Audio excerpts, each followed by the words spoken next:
छोटी सी आत्मा हूं राजा। किसको दंड दोगे? मेरे शरीर को दंड दोगे? मुझे तो आप दंड दे नहीं सकते हो। अरे राजा, ये भूख लगना, ये प्यास लगना, ये तंद्रा में आ जाना, निंद्रा में आ जाना, भय मंगल ग्लानि, अपने अस्तित्व में आ जाना, अरे राजा ये तो प्राण और मन के धर्म है। आत्मा से इनका कोई संबंध नहीं है। आत्मा तो निर्लेप है।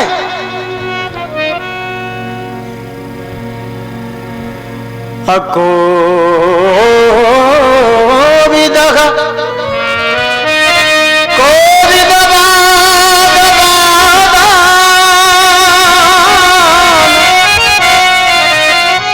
वदस्यतो नाथ विदाम वरिष्ठः न सूरयो हि व्यवहार में तत्त्वावमरसेन सहामनति।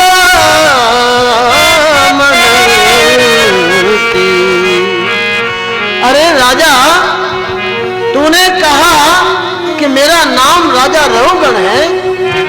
अरे मैं तो समझ रहा था कि तुझ में थोड़ी बहुत बुद्धि जरूर होगी, थोड़ा बहुत ज्ञान तुझ में जरूर होगा, लेकिन तू तो निरा मूर्ख है। अरे राजा, किसको दंड देना चाहता है? देख राजा, हम ये जो कहार है ना, ये सब मिट्टी है। हम कहारों के ऊपर जो पालकी रखी है ना, ये पालकी भी मिट्टी है। इस पालकी में तू बैठा हुआ ना, तू भी मिट्टी है। अरे किसी को क्या श्रम हो गया राजा? एक मिट्टी के डेले पर दूसरा मिट्टी का डेला, दूसरे मिट्टी के डेले पर तीसरा मिट्टी का डेला। चित्त जल पावक गगन समीरा पंच तत्व अति अधम शरीरा। 5 तत्वों से बना हुआ ये शरीर है, ये मिट्टी का डेला है।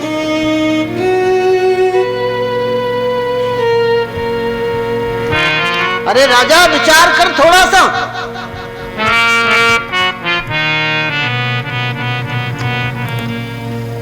आप लोग भी थोड़ा विचार कीजिए और समझिए। देखिए, ये 5 तत्व जो है ना, एक समान है। पांचों तत्व, पांचों एक हो जाते हैं।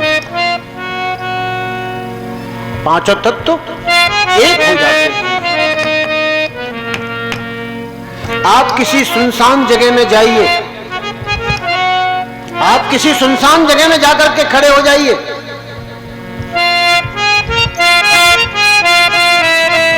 आकाश के नीचे और दौड़ना प्रारंभ कीजिए। दौड़ना प्रारंभ कीजिए तो हवा बिल्कुल बंद है, पवन बिल्कुल बंद है। आप जब दौड़ोगे तो आपको हवा लगने लगेगी। लगती है कि नहीं लगती है? दौड़ते हैं तो दौड़ोगे तो हवा लगेगी,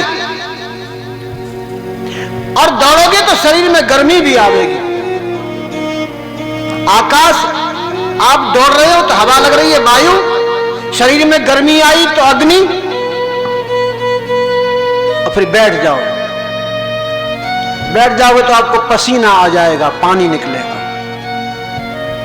आकाश से वायु, वायु से अग्नि, अग्नि से पानी, और उस पसीने को ऐसे करके जरा रगड़ो तो मैल निकलेगा, मिट्टी निकलेगी। आकाश से वायु, वायु से अग्नि, अग्नि से जल, और जल से मिट्टी। अरे राजा, ये तो मिट्टी है।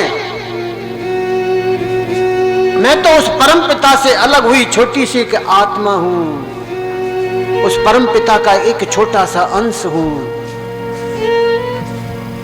अरे राजा, सोने के अनेक आभूषण बनाए जाएं, उनके नाम तो अलग अलग हो सकते हैं, लेकिन धातु एक ही है, सोना ही है।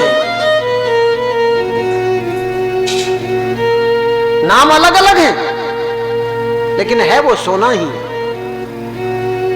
अरे तू रहुगण है, मैं भरत हूं, ये सब कहार हैं,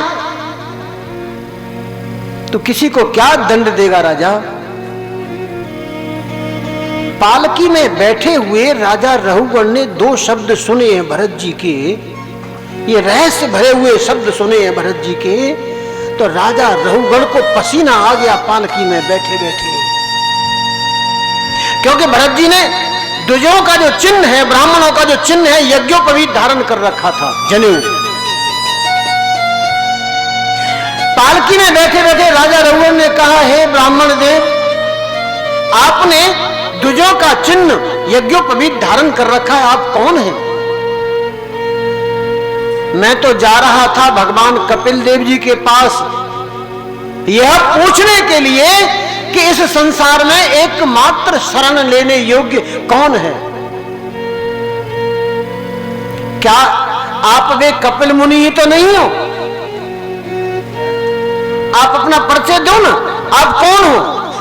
और हे ब्राह्मण देव, मैं आपसे अपने अपराध की क्षमा चाहता हूं, मेरे मुख से कोई अपशब्द निकल गया है, उस अपशब्द की मैं क्षमा चाहता हूं, मेरे अपराध को आप क्षमा करें। क्यों? क्योंकि मुझे इंद्र के वज्र से कोई भय नहीं है, महादेवी के त्रिशूल से भी मुझे कोई भय नहीं है, यमराज के दंड से मैं डरता नहीं हूं, मुझे अग्नि, सूर्य, चंद्र, यम, कुबेर, वायु, इनके अस्त्र शस्त्रों से कोई भय नहीं है, कोई डर नहीं है, लेकिन मैं ब्राह्मण कुल के अपमान से बहुत डरता हूं। हे ब्राह्मण देव, आप मेरे अपराध को क्षमा करें।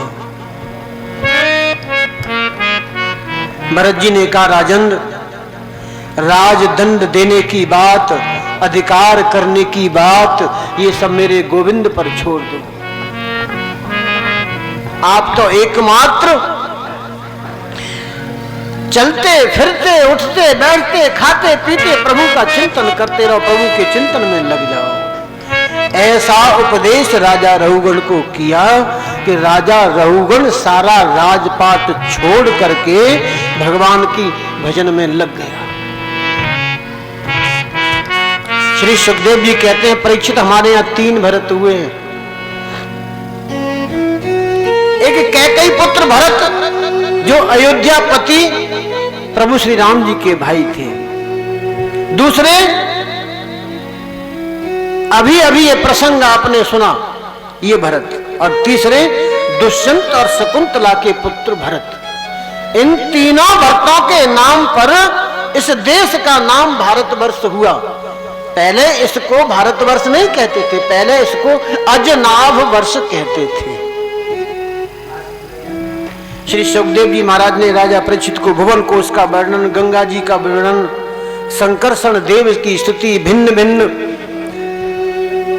वर्षों का वर्णन, किम पुरुष और भारतवर्ष का वर्णन,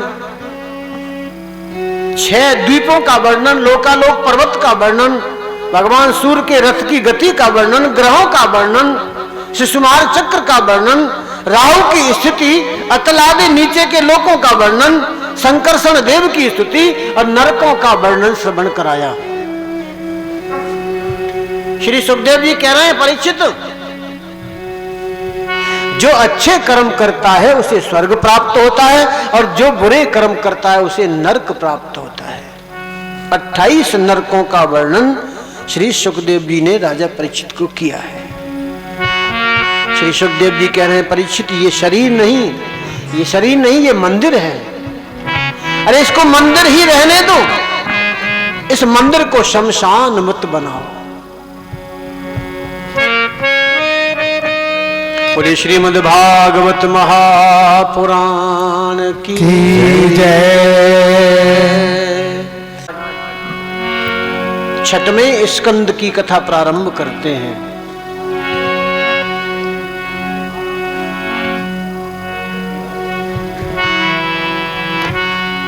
देखिए, बार बार संत लोग, गुणीजन लोग कुछ न कुछ सूत्र दे करके जाते हैं, कुछ न कुछ सद विचार बोल करके जाते हैं। कुछ न कुछ सद्कार्य जो घर में करने योग्य हैं वो कह करके जाते हैं, और अच्छे लोग उनका पालन भी करते हैं। संस्कारवान जो लोग हैं, अपने माता पिता से जो संस्कार लेकर के आए हैं वो उनका पालन भी करते हैं। अपने घर में रहते हुए प्रतिदिन 5 कार्य जरूर करने चाहिए। पहला कार्य है गाय के लिए पहली रोटी। पहली रोटी गाय के लिए जरूर निकालनी चाहिए।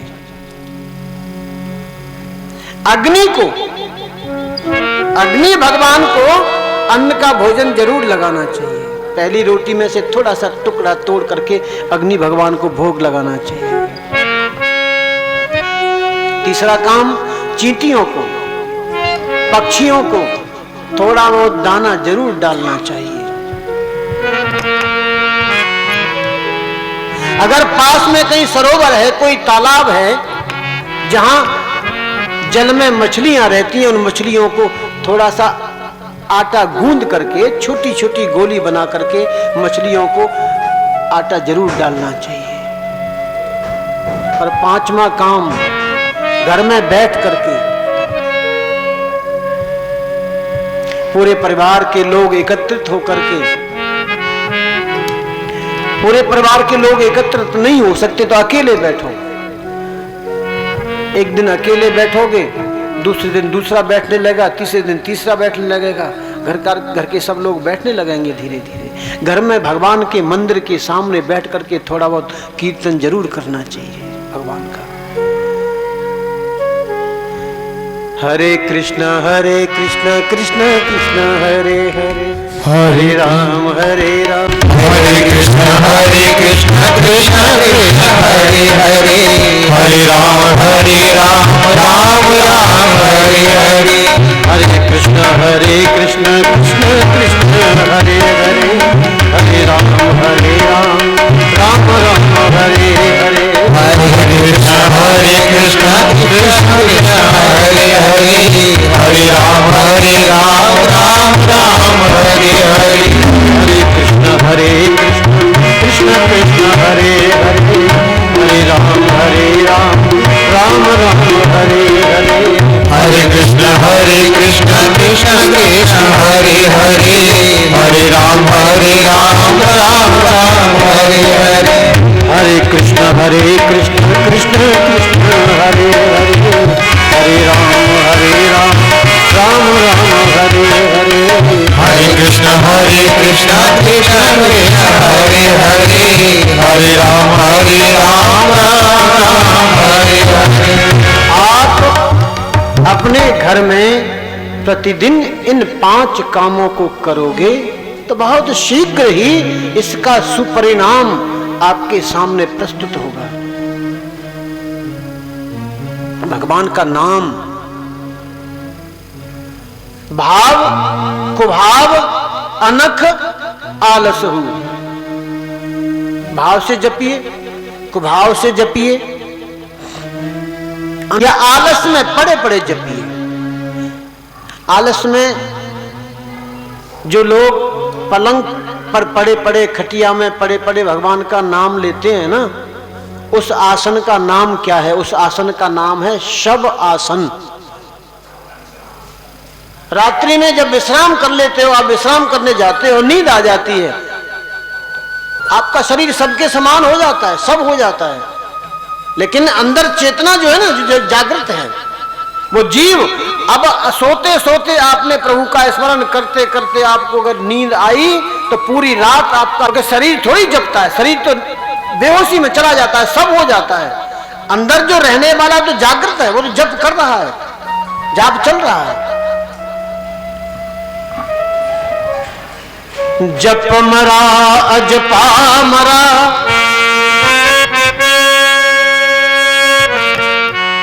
जप मरा अजपा मरा,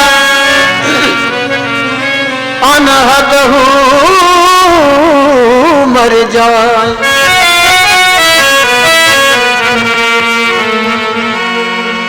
जप मरा जपा मरा, अनहद हूँ सुरत संभारी नानका के ही जग काल न था। सबको मरना पड़ता है, कोई संसार में नहीं। लेकिन भगवान का नाम जप करने वालों की जो गति होती है वो क्या गति होती है? उल्टा नाम जप जग जाना, उल्टा जप जग जाना, उल्टा नाम जप जग जाना, उल्टा जप जग जाना। वाल्मीक भय ब्रह्म समाना, वाल्मीक भय ब्रह्म समाना, उल्टा नाम जपा जग जाना, उल्टा नाम जपा जग जाना। वाल्मीक ब्रह्म समाना, वाल्मीक ब्रह्म समाना। भगवान का नाम आप किसी भी स्थिति में लो तो फलदायी है। प्रसंग को आगे बढ़ाते हुए श्री सुखदेव जी कह रहे हैं, राजन, कान्यकुब्ज नगर कन्नौज में एक ब्राह्मण रहते थे जिनका नाम था अजामिल। कान्यकुब्जे द्विजः कश्चित् दासी पत्र जामिल नामना नष्ट सदाचारो दास्या संसर्ग दूषित। बहुत ही श्रेष्ठ ब्राह्मण है, साधारण नहीं है। लेकिन संग दोष एक कुलटा स्त्री के संग में पड़ करके उनकी बुद्धि भ्रमित हो जाती है, ये दूषित हो जाते हैं।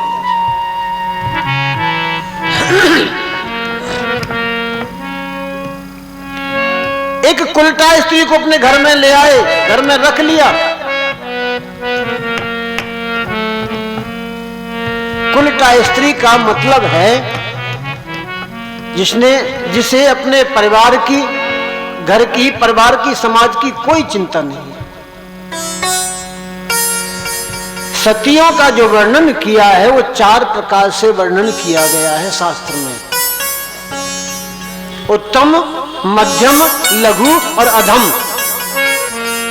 अधम चौथी श्रेणी में जो आती है ना वो कुलटा कही जाती है। उत्तम कौन है? उत्तम के अस बस मन माही, सपने आन पुरुष जग नाही। अत्रि ऋषि, माता अनुसुईया, भगवान श्री राम अत्रि ऋषि के आश्रम पर गए और अत्रि ऋषि ने प्रार्थना की माता अनुसुईया से, हे देवी, भगवान आए हैं, प्रभु श्री राम, इनका दर्शन कर लो। लेकिन माता अनुसुईया ने प्रभु श्री राम जी का दर्शन नहीं किया। सपने आन पुरुष जग नहीं, दूसरे पुरुष को देखती ही नहीं है, दूसरे पुरुष का दर्शन नहीं करती है। भगवान श्री राम का दर्शन नहीं किया था माता अनुसुईया ने। सीता जी को तो बता दिया, जानकी जी को तो बता दिया बुला करके कि 4 प्रकार की सतियां होती हैं।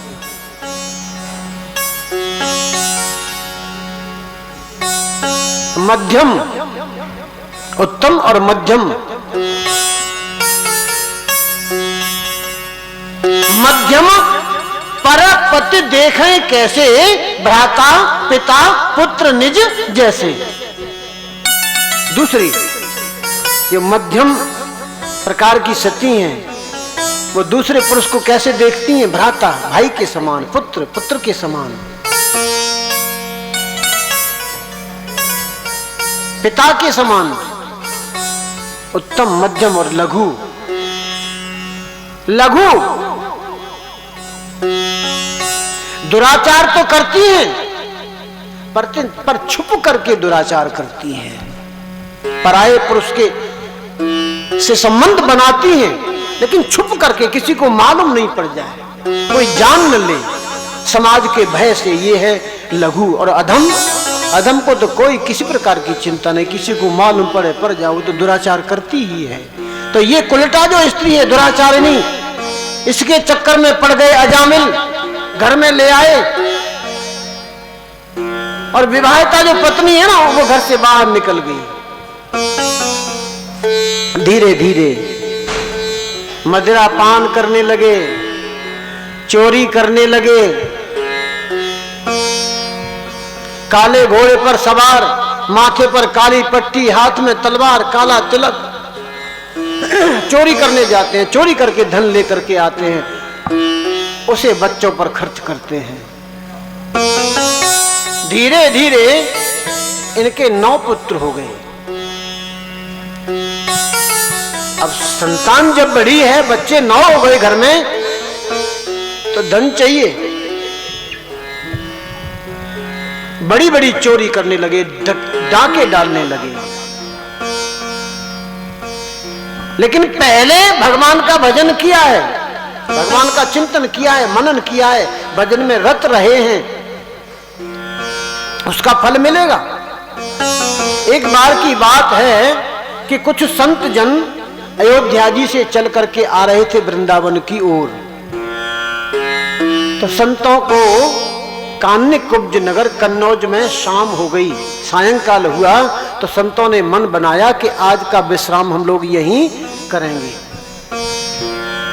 वहां कुछ लोग मिल गए, कुछ लोगों से पूछा कि यहाँ कोई मंदिर, मस्जिद, देवालय कोई ऐसा है जहां हम रह सके, कोई गुरुद्वारा जहां है जहां हम आज रात्रि विश्राम कर सकें। तो हर गांव में कुछ व्यंग्य करने वाले, विनोद करने वाले, हास्य करने वाले संतों से मिल जाते हैं। कुछ लोगों ने हास्य किया, हाँ बाबा, हमारे यहाँ तो भगवान का एक बहुत बड़ा भक्त है, उसका नाम है अजामिल, तुम उसके यहाँ चले जाओ, वो तुम्हारी बहुत सेवा करेगा, भगवान का बहुत बड़ा भक्त है। अजामिल के घर भेज दिया संतों को। 20-25 संतों की टोली कीर्तन करते करते अजामिल के दरवाजे पर पहुंची। अजामिल तो घर में था नहीं। अजामिल की जो पत्नी है वो निकल करके आई, अब तो पत्नी हो गई, उल्टा स्त्री थी, पत्नी हो गई। वो निकल करके आई और अपने दरवाजे पर 20-25 संतों को देखा कीर्तन करते हुए, हाथ रोने लगी, आंखों से आंसू की धारा बह गई। आज मेरे दरवाजे पर इतने संत एकत्रित होकर के आए हैं कीर्तन करते करते, ये मेरे कौन से जन्म का पुण्य उदय हुआ है। प्रणाम किया संतों को। संतों ने कहा, बेटी, हमने सुना है कि आपके जो पति हैं अजामिल, वो बहुत भगवान के बहुत बड़े भक्त हैं, और बेटी आज का विश्राम हम तुम्हारे यहाँ करेंगे, और बेटी आज का भोजन भी हम तुम्हारे यहाँ करेंगे।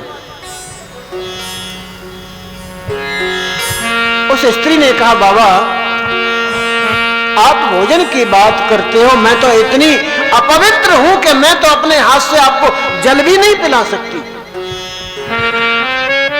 संतों ने एक दूसरे की ओर देखा। जो श्री महंत थे सबसे बड़े, उन्होंने कहा, कोई बात नहीं बेटी, तुम कह रही हो कि मैं तो इतनी अपवित्र हूं कि मैं आपको अपने हाथ से जल भी नहीं पिला सकती।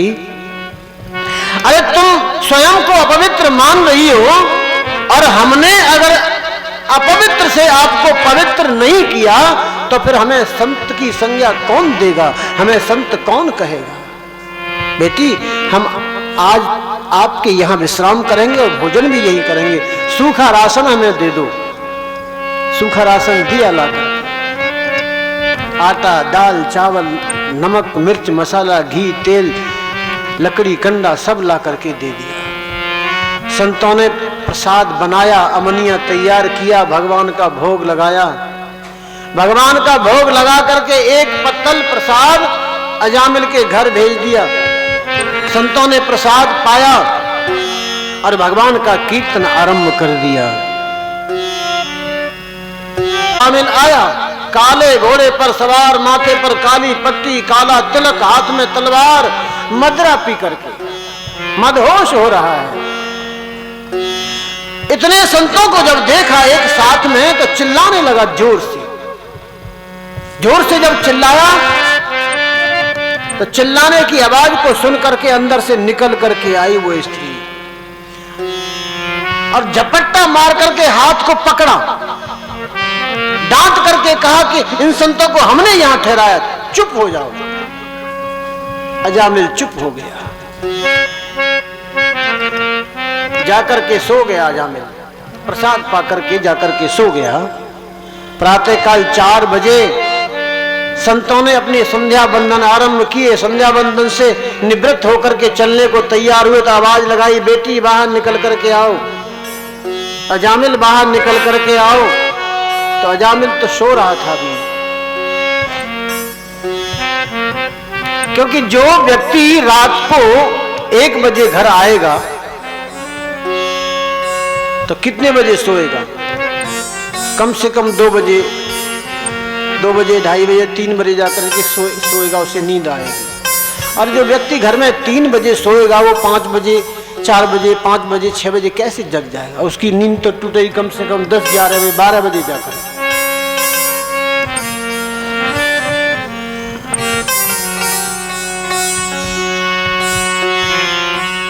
रात की जो पढ़ाई है ना, 12 बजे तक बच्चे पढ़ रहे हैं, 2 बजे तक बच्चे पढ़ रहे हैं, रात की पढ़ाई याद तो हो जाएगी, लेकिन इस मस्तिष्क में कंप्यूटर की तरह फीड नहीं होगी। याद हो जाएगी, कुछ दिन तक रहेगी, निकल जाएगी। और प्रातः काल की जो पढ़ाई है, प्रातः काल का जो याद किया हुआ है ना, वो हमेशा तक बना रहेगा इस मस्तिष्क में। तो हमारे यहां तो प्रातःकाल जल्दी जगने की परंपरा है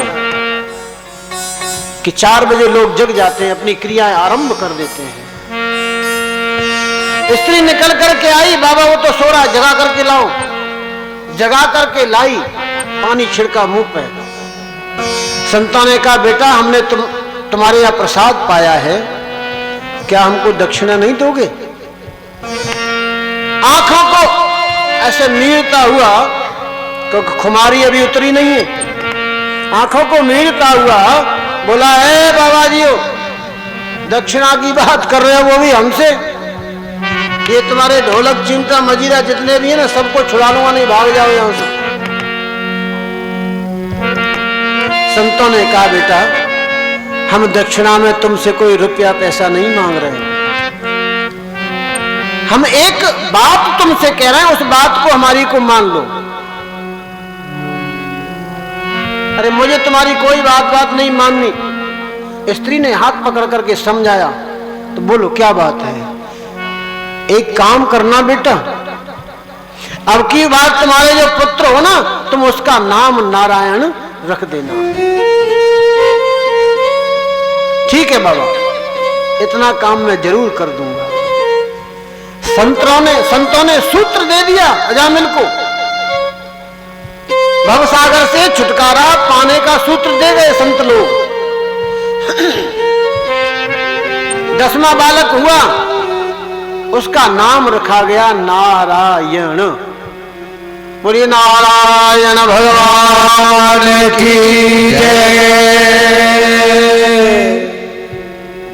संतों के आशीर्वाद से हुआ है तो बड़ा दिव्य, बड़ा तेज, प्रकाशमय बालक है। देखिए, संतों के आशीर्वाद से जो बालक घर में आएगा वो देखने में बड़ा ही दिव्य होगा, बड़े दिव्य गुण उसमें होंगे। आगे चलकर के वो किसी न किसी श्रेष्ठ पर विद्यमान होगा। जयकारा शेरावाली का।